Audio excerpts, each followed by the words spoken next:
Someone sent in a really interesting question that says, does link bait have to be black hat? And of course the answer is no.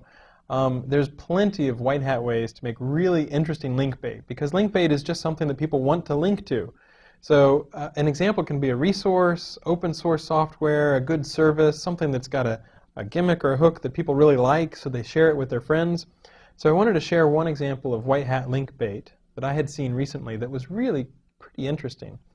There's a site called Dolores Labs, and what they work on is trying to use Amazon's Mechanical Turk in some interesting ways.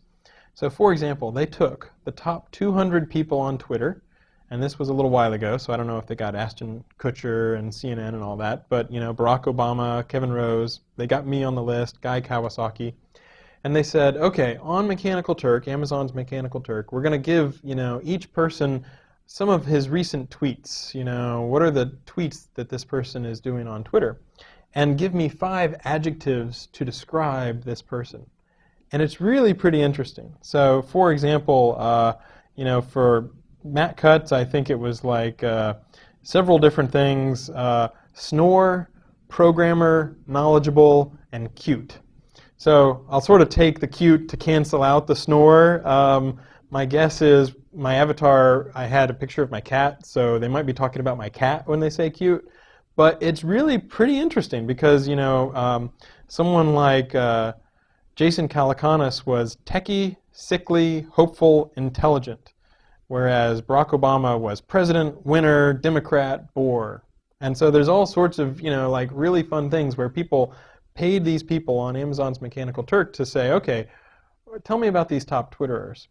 Now, as far as link bait goes, this is really addictive, right? Because how can you not be interested in this if somebody's talking about you and what are you like? Guess how much they spent on this? They said it was about $25. So, you know, all these people who are like, you have to go buy links, you have to go spend a ton of money on viral conversations. No, sometimes it's as simple as just coming up with a really creative hook. And in this case, they found a way to engage the community. They found a way to even, you know, sort of judge whether someone was smarter or dumber or more entertaining or less entertaining.